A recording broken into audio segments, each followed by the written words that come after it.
अस्सलाम वालेकुम। आज 2 अप्रैल 2026 है, दिन आज जुमेरात का। मैं हूं मुर्तज़ा राय। तहरीक लबैक को बहुत ज़्यादा गुस्सा चढ़ चुका है और इस गुस्से का इज़हार उनकी तरफ से किया गया और बड़े सख्त अल्फाज में उन्होंने इसका इज़हार किया है। और ये किस वजह से किया है, इसका एक बैकग्राउंड है।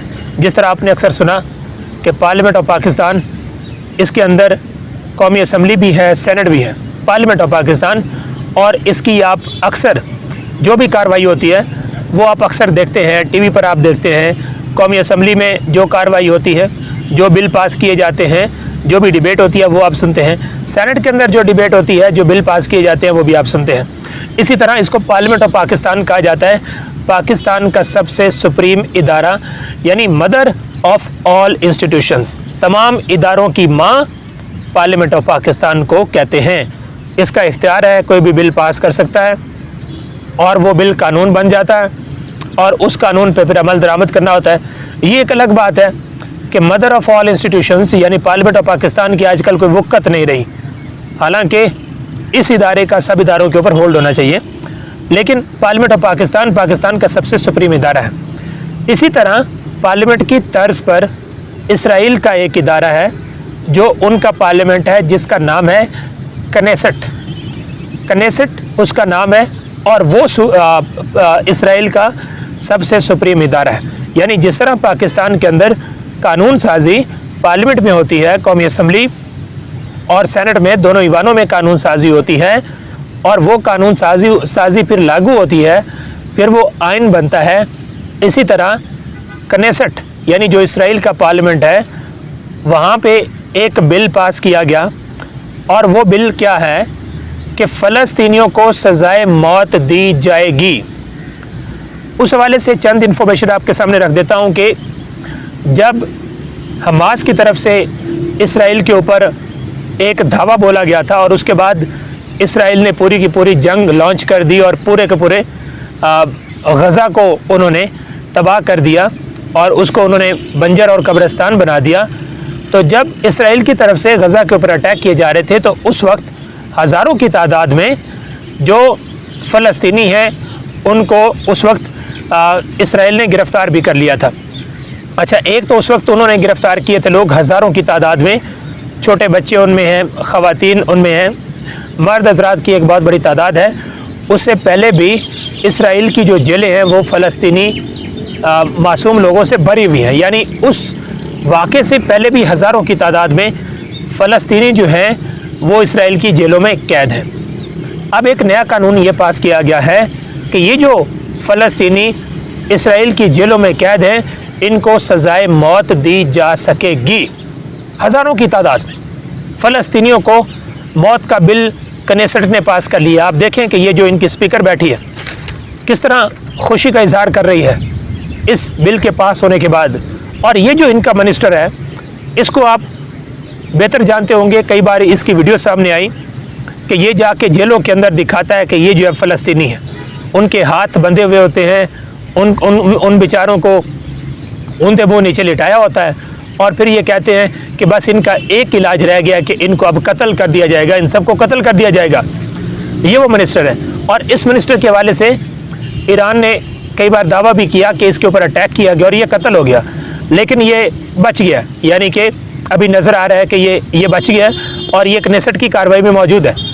और आप ये देखें कि जब इस बिल को पास किया गया तो इसके हाथ में शैम्पेन की बोतल है और ये शैम्पेन की बोतल ये बांट रहा है दूसरे लोगों में और वो सारे शराब पी रहे हैं कनेसेट में खड़े होके।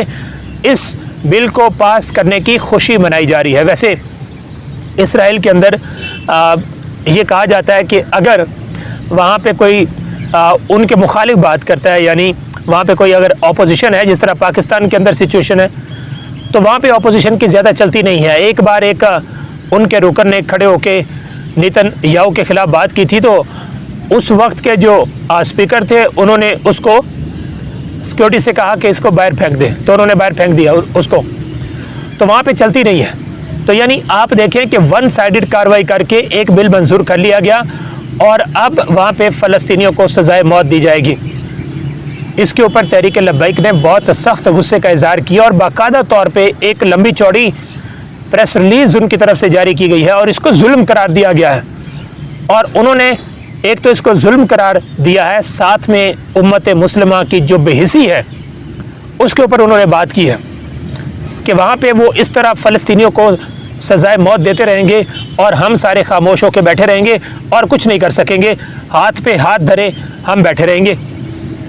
तो ये एक जो डेवलपमेंट हुई इसराइल के अंदर, उसके ऊपर ज़्यादातर जो बात की है वो तहरीक लब्बैक ने बात की। आप देखें, क्या आपने सुना कि सरकारी सतह पे, सरकारी लेवल पर कोई उसके ख़िलाफ़ बात की गई हो या कोई एक्शन लेने की बात की गई हो या कोई मजम्मत उसकी की गई हो? नहीं की गई। लेकिन आपको मानना पड़ेगा कि अगर इसराइल के ख़िलाफ़ सबसे ज़्यादा खुल के बात करता है तो वो तहरीक लब्बैक करती है, और किसी को इतनी तौफीक नहीं होती, और किसी को ये तौफीक नहीं होती कि वो यहाँ से एक प्रेशर जनरेट करें, OIC के लेवल से प्रेशर जनरेट करें, अक़वाम मुत्तहिदा पर जोर डालें कि ये सरासर जुल्म है, आपके मुल्क में बेगुनाह कैदी हैं, आप उनको कोई भी बहाना बना के आप उनको सज़ाए मौत दे देंगे। लेकिन तहरीक लब्बैक आज भी ये फ़र्ज़ अपना निभाती हुई नज़र आ रही है। अच्छा, ये जो प्रेस रिलीज़ जारी की गई है, इसमें उन्होंने अल्लामा साद हुसैन रिज़वी के हवाले से और तहरीक लब्बैक इस वक्त जिन भी मुश्किलात का शिकार है, इस हवाले से भी उन्होंने बात की है। उन्होंने कहा, एक तरफ इसराइल फ़लस्तीनियों के ख़िलाफ़ जुल्म व सितम में सरगर्म है, तो दूसरी तरफ पाकिस्तान पर मुसल्लत हुक्मरान फ़लस्तीन के हक़ में बोलने की पादाश में अपने ही मुल्क के शहरियों पर बदतरीन जबर में मुलव्वस है। यानी वो हवाला दे रहे हैं जो आजकल तहरीक लब्बैक के साथ हो रहा है और जो कुछ सानिया मुरीद के में 13 अक्टूबर 2025 को हुआ। उन्होंने कहा कि सहूनियों ने क़िबला अव्वल मस्जिदुल अक़सा को सील कर रखा है, तो सहूनी गुलामों ने लाहौर की जामे मस्जिद रहमतुल्लाह अल आलमीन को बंदूक के ज़ोर पर जबरन बंद किया हुआ है। आज भी तहरीक लब्बैक पाकिस्तान के कायदीन, बिलखुसूस मरकज़ी अमीर अल्लामा साद हुसैन रिज़वी और हज़ारों की तादाद में बेगुनाह नाहक कैद काट रहे हैं, यानी बेगुनाह कारकुनान जो है वो भी नाहक कैद काट रहे हैं। ये उनकी तरफ से एक प्रेस रिलीज़ जारी की गई है, लेकिन उन्होंने जो ज़्यादा फोकस रखा अपनी प्रेस रिलीज़ में, वो उन्होंने उस बिल के हवाले से ही रखा जो कि फ़लस्तीनियों को सज़ाए मौत देने के हवाले से। उम्मीद है आपको ये वीडियो पसंद आई। अगली वीडियो में मिलते हैं, तब तक इजाज़त दीजिए। अल्लाह हाफ़िज़।